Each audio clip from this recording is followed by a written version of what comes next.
Good day mga kasikat! Ngayong araw ang pagpapatuloy sa pag-improve nitong paligid ng Airbnb. Habang wala pa yung in-order na semento ay ito muna ang inuna. Sa gilid muna ng hagdan ang kanilang inunang hinukay dahil tapos naman na yung paligid ng Airbnb. Nakisama naman ang panahon at hindi umuulan. Mas maganda kasing maghukay pag ganito. Dahil kung basa ang lupa, panigurado, putik at mahihinto ang trabaho. Sana tuloy-tuloy ang ganitong panahon hanggang sa matapos dahil ang target date namin dito ay 1 month lang kasama na yung pagtatanim ng mga halaman sa paligid dahil may pupuntahan na naman kami. Medyo may katagalan din kaya abangan nyo sa susunod kong mga vlog. Sa bahaging ito mga kasikat dahil tapos naman na yung kanilang paghuhukay ay inihanda na nila at inilapit na dito sa pwesto kung saan sila maghahalo. Hindi na rin naman kalayuan yung pinagtambakan ng mga gagamitin nila kung kaya't hindi natatagal sa pagbubuhat at hindi kukonsumo na maraming oras. Ang nakakapagod na bahagi ay paakyat at pababa. Grabing exercise, malala. Nako, wag ka lang madadapa, mukha mo'y kawawa. No.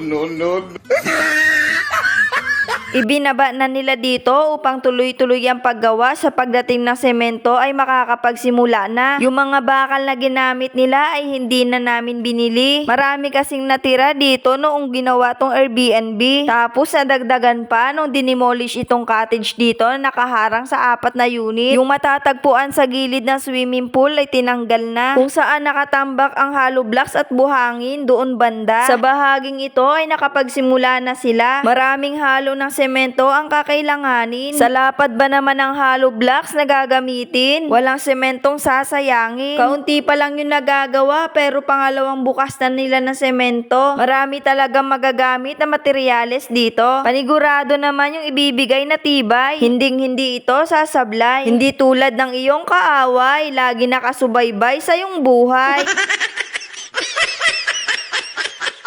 Kaya mahirap ang nakikipag-away. Galit nila sa'yo'y walang humpay. Itong ginagawa nila ay para lamang sa pangharang ng tubig dahil tuwing umuulan dito ay tumataas. Bali 2 patong lamang ng hollow blocks at magkakaroon na rin to na maayos na daluyan ng tubig nang hindi na ma-stuck dito. Bukod pa doon ay tataniman ng Bermuda grass nang maiwasan na yung putik sa ilang bahagi ng lugar na to. Dahil tuwing pupunta ako dito at umulan pa ako'y laging napuputikan. Sa ngayon kasi, andito pa yung lokasyon ng basurahan, ang nag-iisa naming tapunan. Wala kasing dumadaan na kolektor ng basura dito, kaya gumagawa na lang kami ng paraan upang mabawasan. Kung matapos naman na ito ay hindi ko na madadaanan ang putik na lagi kong naaapakan at ginagawa na nga ang solusyon. Sana ay mas mabilis nilang matapos itong proyekto dahil marami pang ipapatrabaho. Marami pa kasing dapat gawin bago buksan nitong resort. Marami pang kailangan pagandahin, marami pa ang kailangang ayusin at marami pa ang gagastusin.